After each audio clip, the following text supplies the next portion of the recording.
If you still believe that one lonely human ship is helpless, you are exactly the kind of commander this story is about. Admiral Kaler Voss stood with his hands folded behind his back as 312 warships completed a flawless encirclement around the USC Resolute, a weathered Terran cargo vessel, drifting through the empty stretch of the Perseus corridor. The tactical display floating above his command deck painted a picture so one-sided that several younger officers allowed themselves quiet smiles. One civilian freighter. No escorts. No reinforcements within 2 light hours. No escape. Final firing solution locked, an operations officer reported. Their engines remain online, but they have not altered course. Voss gave a slow nod. Open a channel. A moment later his calm, measured voice crossed the void. Human vessel, this is Admiral Kaler Voss of the 4th Expeditionary Armada. Cut your engines immediately. Power down all navigation systems and prepare your crew for inspection. Cooperate, and every soul aboard your ship goes home. Silence answered him. On the bridge of the Resolute, Captain Mason Brooks stared through the forward observation window without saying a word. 41 years old, broad-shouldered, with tired blue eyes and short brown hair beginning to gray around the temples. He looked more like somebody's neighbor than the captain of a ship surrounded by an entire alien armada. He rubbed the edge of an old wedding band still resting on his left hand before glancing toward the digital clock above the navigation console. "Captain," asked Sarah Donovan, his executive officer. Her voice stayed steady, but her hands tightened around the armrest. "They're waiting." Mason looked at the clock again. "For minutes and 58 seconds. "I know." Chief Engineer Logan Pierce stepped onto the bridge carrying a tablet. "Everything's ready." Mason met his eyes for only a second. That was enough. Logan quietly returned to engineering without another word. Around them, the bridge remained strangely peaceful. Nobody shouted. Nobody panicked. Someone took another sip of coffee that had long since gone cold. Someone else quietly adjusted a headset. The calm felt almost unnatural considering hundreds of hostile warships surrounded them. The alien fleet noticed it too. "They're pretending to be brave," one tactical officer aboard Voss's flagship muttered. "No," another replied. "They're stalling." Voss believed the second explanation. Humans had developed a reputation for talking their way out of impossible situations. Negotiation. Delay. Paperwork. Every intelligence briefing described them as stubborn but practical. Corner them hard enough, and they always surrendered before unnecessary lives were lost. "Captain Brooks," Voss called across the open channel. "You have 30 seconds before I disable your ship. Do not mistake my patience for weakness." This time Mason finally answered. His voice sounded relaxed, almost conversational. "Admiral, I'd appreciate one small favor." Voss raised an eyebrow. "You are in no position to ask for favors." "Probably not," Mason admitted with a faint smile that nobody on the alien bridge understood. "But I'd still appreciate 5 minutes." The request drew quiet laughter across several command stations. One junior officer actually shook his head. "5 minutes," he whispered. "What's he planning to do in 5 minutes?" Voss smiled for the first time that day. "Granted. 5 minutes. Spend them saying goodbye to your crew." The transmission ended. Sarah slowly exhaled. That was generous. Mason looked back at the clock. 4 minutes and 37 seconds remained. "He wasn't being generous," he said softly. "He just made the biggest mistake of his career." No one asked him to explain. They already knew the plan. Outside the Resolute, the massive alien armada tightened its formation another few hundred yards, confident that every possible outcome was already under their control. None of them realized the countdown had never been for the human ship. It had always been for them. 4 hours earlier, the USC Resolute had looked like the least remarkable ship in the sector. Its gray hull carried decades of scratches from cargo docks, micrometeor impacts, and long supply routes between distant colonies. Fresh paint had never been a priority. Neither had appearances. People who judged the ship from the outside always reached the same conclusion. Old. Slow. Harmless. Mason Brooks preferred it that way. He stepped onto the bridge carrying a mug of black coffee that had already gone lukewarm. The smell of machine oil mixed with fresh bread from the galley drifted through the ventilation system, making the ship feel less like a military vessel and more like a small town that happened to travel through space. Sarah Donovan looked up from navigation. "Morning, Captain." Mason smiled. "Please tell me nobody found another excuse to reroute us." Sarah sighed. Actually, they did. Customs wants us to avoid the Helios corridor because somebody reported pirate activity. Logan Pierce laughed from engineering over the intercom. Every week it is pirates. Last month it was radiation storms. Before that it was mysterious gravity ghosts. Mason shook his head. We stay on schedule. Those medical supplies are already running late. That cargo mattered. Inside the reinforced containers were antibiotics, replacement reactor parts, water purification filters, and emergency hospital equipment bound for 3 small human settlements on the edge of explored space. Nothing glamorous. Nothing valuable to collectors. Just the kind of shipment people forgot about until it failed to arrive. How many families are waiting for this delivery? Mason asked. Sarah checked her display. About 18,000 people across the colonies. Mason nodded once. Then we do not keep them waiting. The Resolute continued its steady course at cruising speed. There was no escort because company policy considered the route low risk. Fargo Orbital had run the numbers for years. Hiring armed protection on every shipment cost more than the occasional insurance claim. The company accepted the math. Mason never liked that logic, but he understood it. He had spent 20 years in the United States Navy before choosing quieter work. He had promised his wife, Emily, that once their daughter finished high school, he would stop chasing dangerous assignments. Emily had passed away 3 years earlier after a long illness, but Mason still found himself keeping promises made to someone who could no longer remind him. He planned to finish this contract, spend more time with his daughter Claire in Colorado, maybe even learn how to enjoy weekends again. Captain, Sarah interrupted gently. Long day. Mason smiled without looking away from the stars. Just thinking about home. Before she could answer, the proximity alarm chimed once. Then twice. The bridge instantly became quiet. Sarah's fingers moved across the console. Multiple contacts just entered long-range sensors. Mason set his coffee down. Trade convoy. No. Her expression changed. They are arriving in perfect formation. Logan's voice returned through the intercom, this time missing its usual humor. Captain, I am reading military-grade reactor signatures. A lot of them. Mason walked toward the main display as red markers multiplied faster than anyone could count. 10 became 30. 30 became 80. Then hundreds. Sarah swallowed. This cannot be right. Mason stared at the screen for several long seconds before speaking. Run the scan again. She already had. The answer did not change. 312 capital-class warships were altering course together. Every one of them was heading directly toward the Resolute. On the largest marker, the identification code slowly resolved into a name every experienced spacer recognized. 4th Expeditionary Armada. Mason let out one slow breath. Well, he said quietly, reaching for the communications panel, this is definitely going to make us late. The bridge remained silent as the red contact markers continued spreading across the display until there was no empty space left between the Resolute and the nearest jump corridor. Sarah Donovan quietly counted under her breath before giving up somewhere past 200. 312 confirmed, she finally said. They are forming a complete containment sphere. Logan Pierce arrived from engineering carrying a portable diagnostic console. He looked at the tactical display, let out a slow whistle, and placed the console on an empty station. Well, that is new. Mason rested both hands on the edge of the command table. Any chance they are conducting exercises? Sarah answered before the sentence was finished. Not unless military exercises normally target civilian cargo ships. A transmission request flashed across every screen simultaneously. The identification codes were authentic.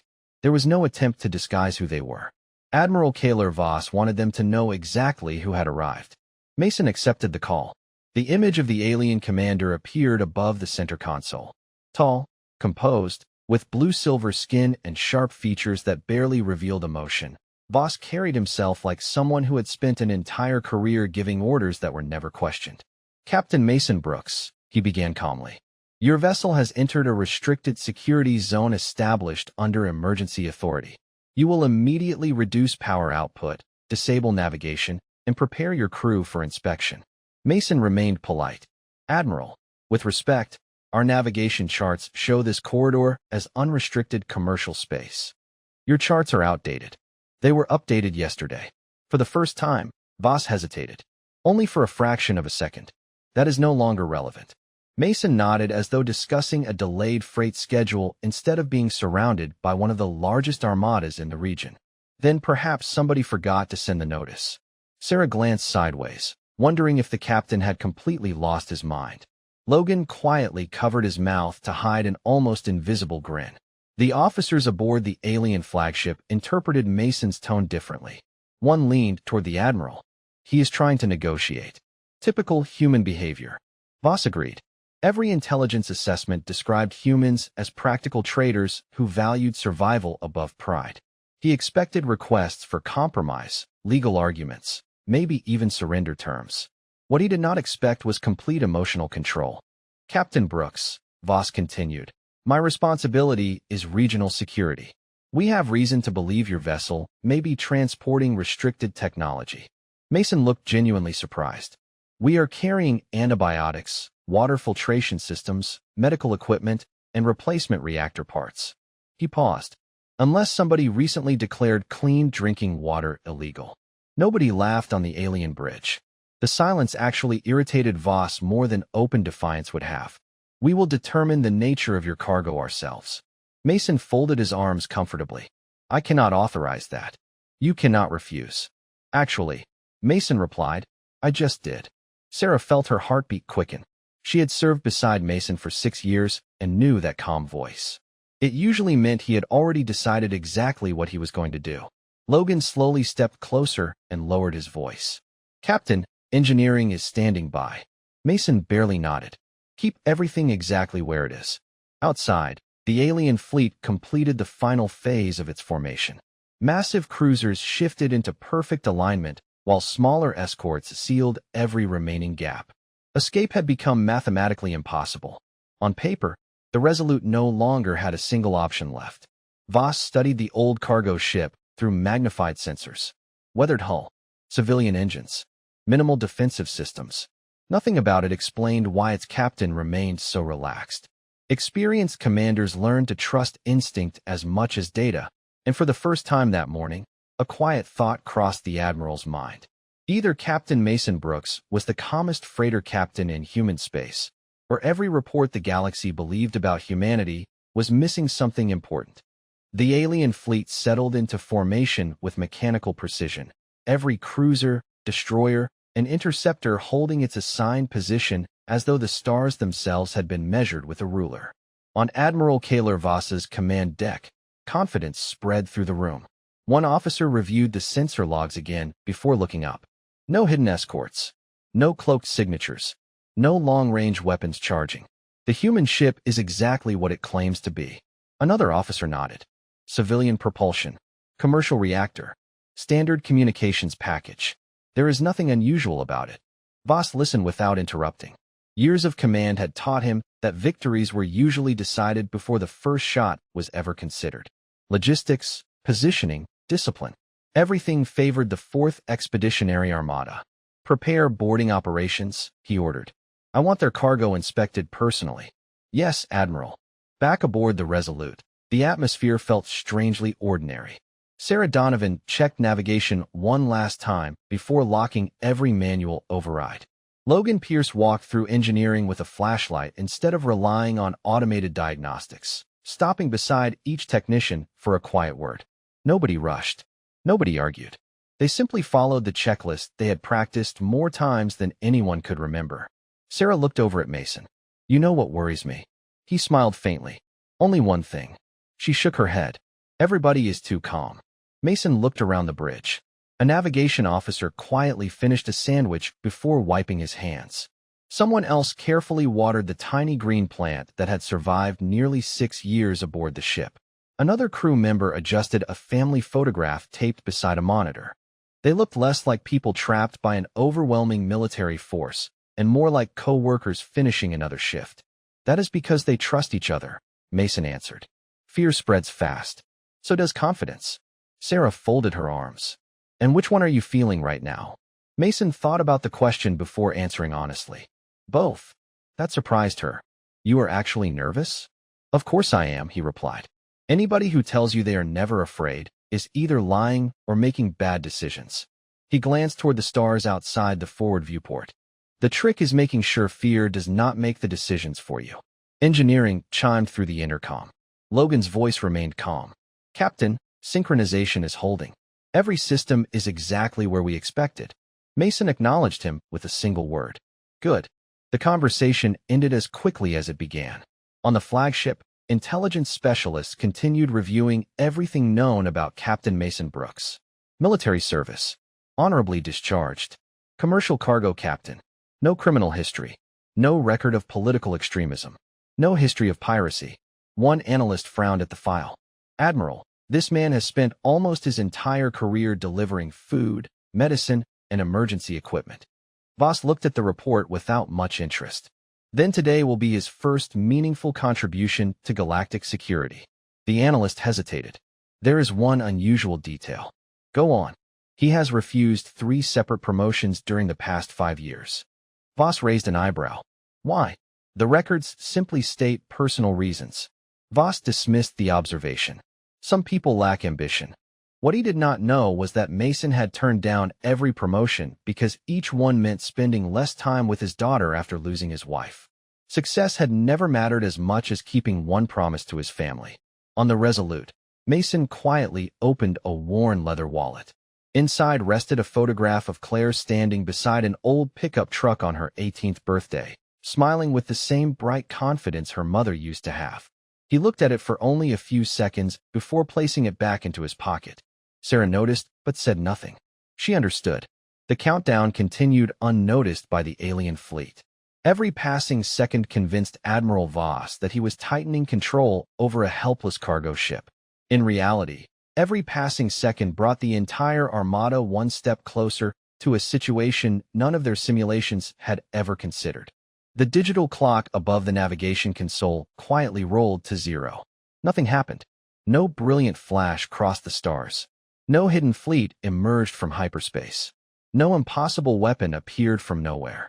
Admiral Kaler Voss watched the old cargo ship through the main display and allowed himself a faint smile. So that was the famous 5 minutes, he said. Rather disappointing. Several officers chuckled. Permission to launch boarding shuttles? One asked. Granted, Voss replied. Recover the cargo intact. I would like to know why Captain Brooks believed he could waste my time. Across the void, Mason Brooks looked at the same clock and calmly folded his hands behind his back. Logan. Synchronization complete. Logan Pierce answered over the intercom. Every beacon is awake. Sarah frowned. I still do not see anything. Mason nodded. Neither do they. Before anyone could ask another question, an alert sounded aboard the alien flagship. One sensor operator blinked at his screen. Admiral, Navigation Network just reported a position mismatch. Another officer shrugged. Recalibrated. Already did. The warning disappeared almost as quickly as it appeared. Voss barely noticed. Minor navigation errors happened every day in deep space. Then another report arrived. Flagship to 3rd Cruiser Group. Your formation is drifting 300 yards off assigned coordinates. The reply came immediately. Negative. Our position is unchanged. Our sensors disagree. Our sensors disagree with yours.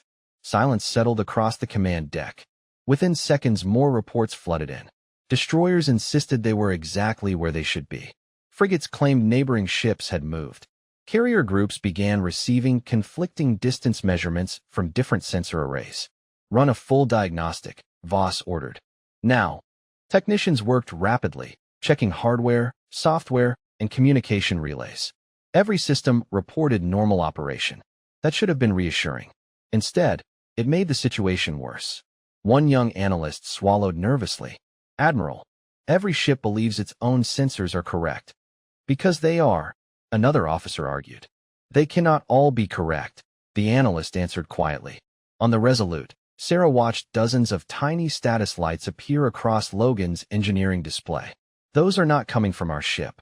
Logan smiled for the first time that day. No, they are coming from everything we quietly left behind during the past 8 months. Sarah looked at him. You mean the maintenance buoys? The weather monitors, navigation relays, cargo locator beacons, emergency communication repeaters. Every harmless little device commercial freighters install across shipping lanes. Mason continued watching the stars. People stopped noticing ordinary things. Logan nodded. especially when they have been there for years. None of those devices carried weapons.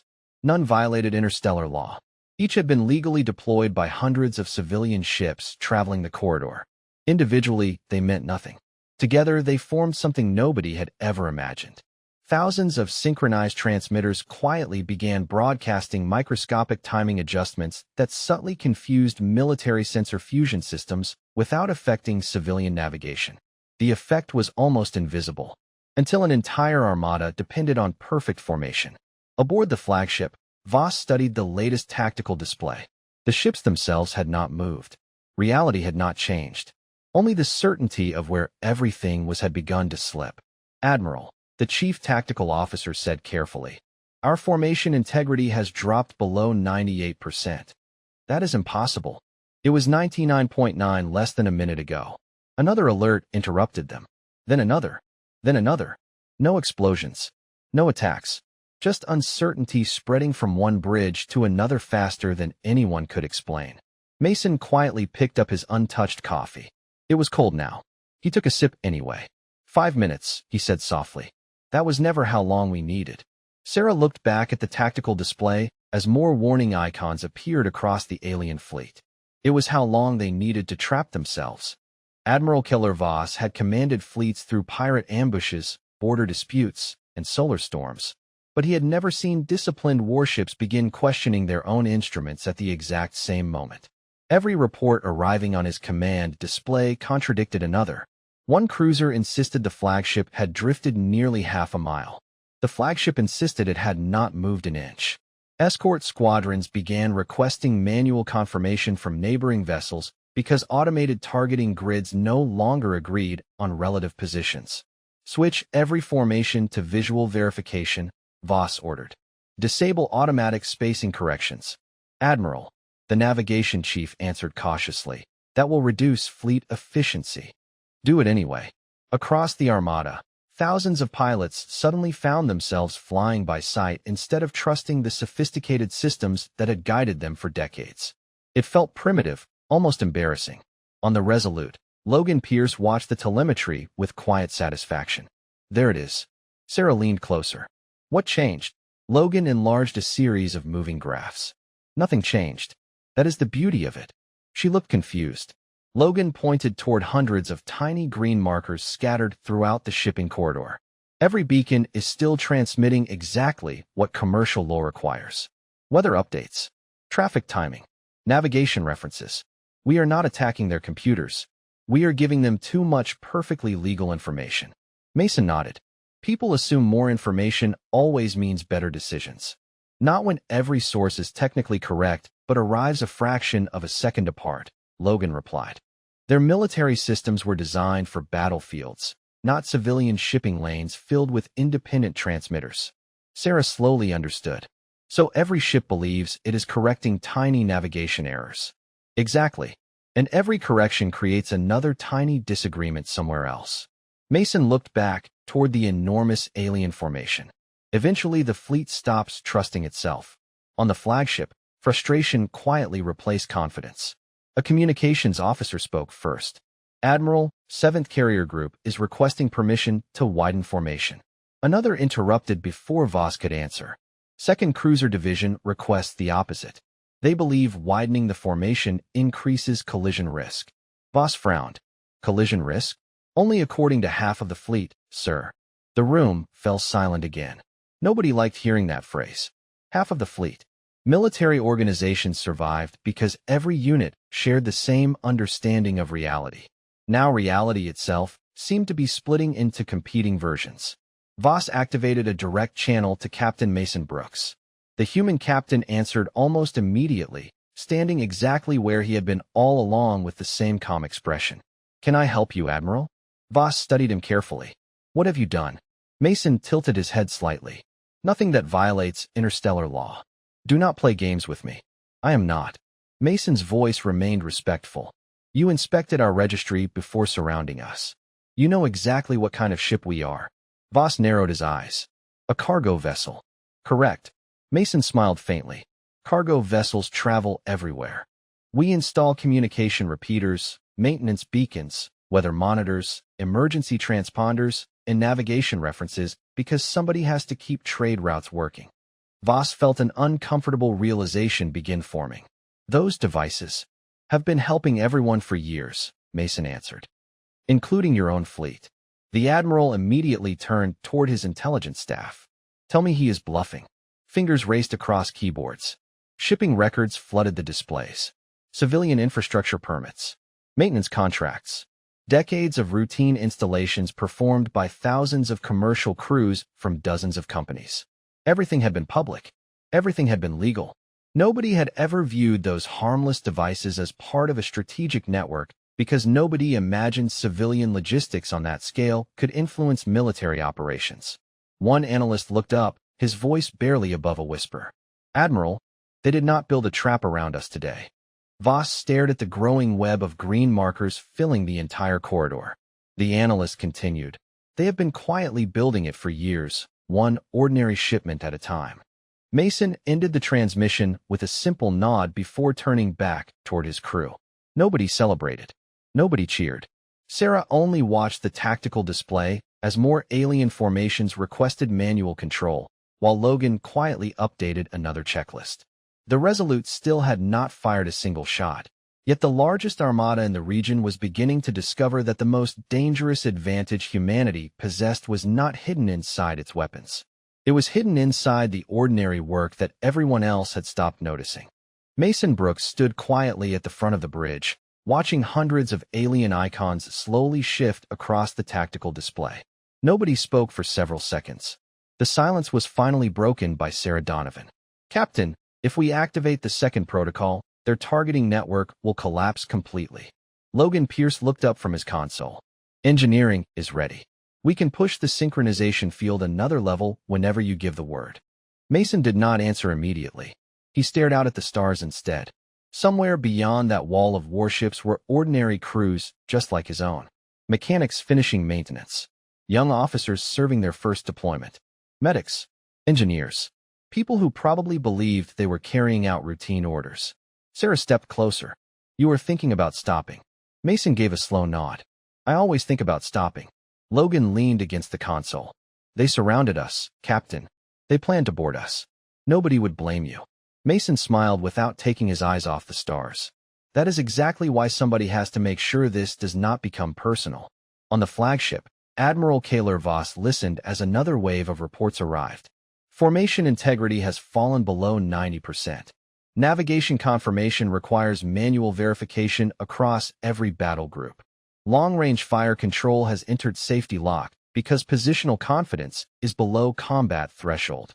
Every report sounded worse than the last, yet none described actual damage. The fleet remained fully armed, fully powered, completely unable to trust its own battlefield picture. One senior officer finally lost patience. Admiral, authorize independent targeting. We can fire visually if necessary. Voss looked toward the old human cargo ship floating peacefully at the center of the formation. It had not maneuvered. It had not threatened anyone. It had simply waited. Negative, he answered. Without confirmed positioning, we risk striking our own vessels. The officer lowered his head. Understood. Back aboard the Resolute, Logan's display flashed green. Second protocol, standing by. Sarah looked toward Mason again. This is our chance. They cannot stop us now. Mason remained quiet for another moment before reaching into his pocket and pulling out the old photograph of Claire. Sarah recognized it immediately. Mason smiled softly. When Claire was 12, she asked me why people always talked about winning wars instead of preventing them. Logan looked over without saying a word. I told her something my father taught me. Mason continued. Real strength is having the ability to do more than you choose to do. He slipped the photograph back into his wallet. I have spent 20 years learning that lesson. I am not forgetting it today. He walked to the communications console and opened a fleet-wide transmission. Every alien bridge received the same signal. Admiral Voss appeared on the main screen only seconds later. Neither commander spoke at first. Mason finally broke the silence. Admiral, your fleet is still operational. Your crews are safe. Your ships are intact. I would like to keep it that way. Voss studied the human captain carefully. You are offering terms? I am offering a choice. Mason answered calmly. Withdraw your boarding order. Restore safe navigation corridors. Allow this shipment to continue to the colonies that need it. One officer beside Voss whispered angrily, "He is bluffing." Another quietly replied, "I am no longer certain." Mason continued in the same steady voice. "If I wanted your fleet helpless, you would already know it. Instead, I am asking you to leave with your people, your ships, and your honor." The words settled across hundreds of bridges throughout the Armada. For the first time since the operation began, nobody aboard the alien fleet laughed at the human captain. They simply looked toward Admiral Kaler Voss, waiting to see whether wisdom or pride would speak first. The silence lasted almost 20 seconds. Across 312 warships, every bridge waited for Admiral Kaler Voss to answer. No alarms were sounding anymore. No officers were shouting over one another. The confusion had settled into something much worse. Doubt. Voss slowly rose from his command chair and walked toward the main viewport. Beyond the reinforced glass, the old human freighter remained exactly where it had always been, drifting with quiet confidence, while one of the most respected armadas in known space struggled to agree on something as basic as where its own ships actually were. "Status," Voss asked without turning around. "Formation integrity is now 86%, the navigation chief answered. "Manual confirmation between battle groups is taking several minutes instead of seconds." Another officer added, "Supply carriers have begun requesting emergency traffic lanes because they can no longer verify automated routes." Voss closed his eyes for a brief moment. The fleet was not losing a battle. It was losing trust in itself.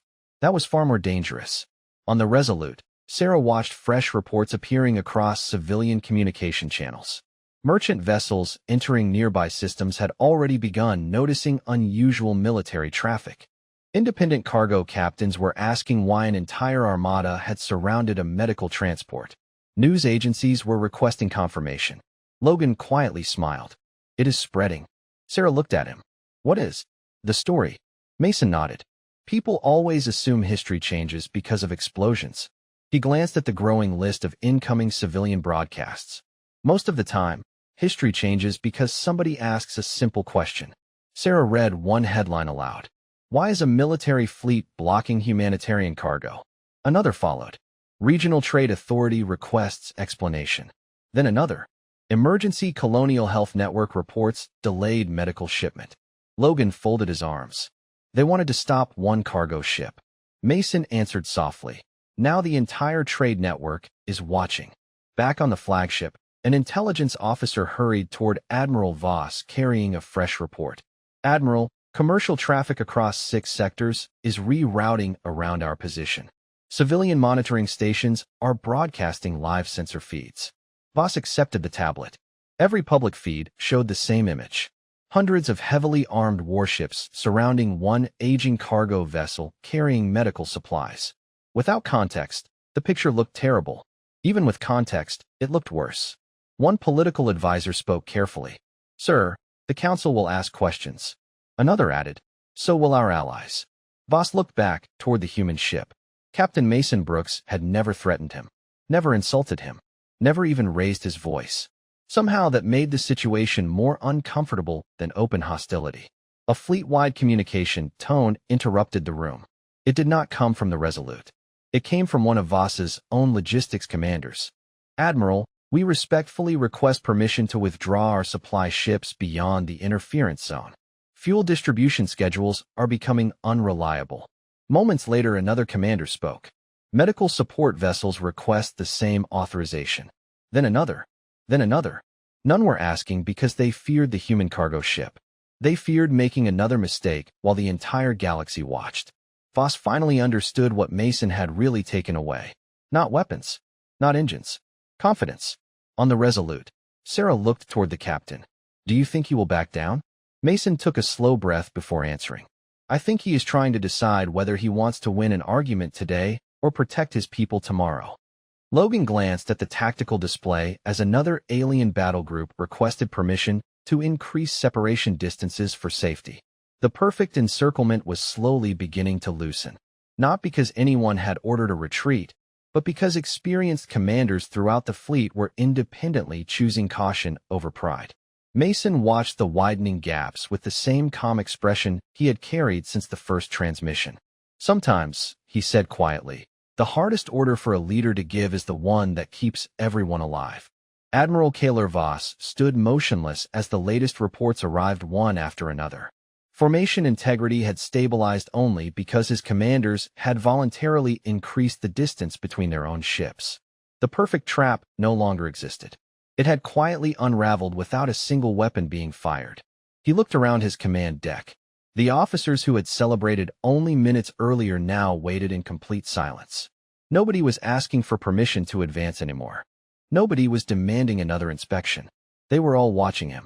Leadership, Voss realized, was never measured when every plan succeeded. It was measured when pride demanded one decision and responsibility demanded another. He opened a fleet-wide channel. This is Admiral Kaler Voss. Effective immediately, cancel all boarding operations. Restore civilian navigation access. Withdraw the 4th Expeditionary Armada to standard patrol distance. The bridge remained perfectly still before acknowledgments began arriving from every battle group. Orders confirmed. Withdrawing. Navigation corridor reopening. One by one, the massive warships slowly adjusted course, leaving behind the tight formation they had built with such confidence only minutes before. On the Resolute, Sarah Donovan watched the red tactical icons spread farther apart until open space appeared between them. She let out a breath she had not realized she had been holding. They are leaving. Logan Pierce leaned back against the engineering console and smiled. Looks like those medical supplies are getting delivered after all. Mason Brooks simply nodded. That was always the goal. A new transmission appeared on the bridge. This time, Admiral Voss spoke without ceremony. Captain Brooks. Admiral. Voss remained quiet for several seconds before speaking again. I misjudged your ship. Mason gave a small smile. No. You misjudged the people who built the roads your fleet travels every day. Voss slowly nodded. For the first time since they had met, there was no pride left in his voice, only honesty. I spent my career studying weapons. It never occurred to me that logistics could become strategy. Mason answered gently. Most people never notice the hands that keep everything running until those hands stop working. Neither man spoke for a moment. Finally, Voss said, your colonies will receive their shipment without further interference. Thank you, Admiral. One more question, Captain. Go ahead. If today had gone differently, if you had chosen to use everything you prepared, could my fleet have recovered? Mason looked through the forward window at the ships, now quietly turning away. I honestly hope neither of us ever has to find out. Voss gave a respectful nod before ending the transmission. The stars gradually opened ahead as the last of the warships cleared the trade corridor. Sarah restarted the main engines. The Resolute gently accelerated toward its original destination, carrying nothing more glamorous than medicine, clean water equipment, and replacement parts for people waiting hundreds of light years away. Logan picked up Mason's cold coffee mug and laughed.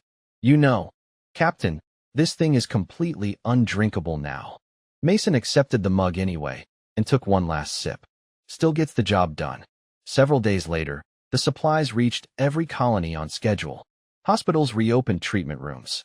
Water systems came back online. Children never learned how close they had come to waiting weeks longer for the medicine they needed. Somewhere else in the galaxy, cadets at a military academy would eventually study the incident, expecting to learn about secret technology or hidden weapons. Instead, they would discover a far simpler lesson.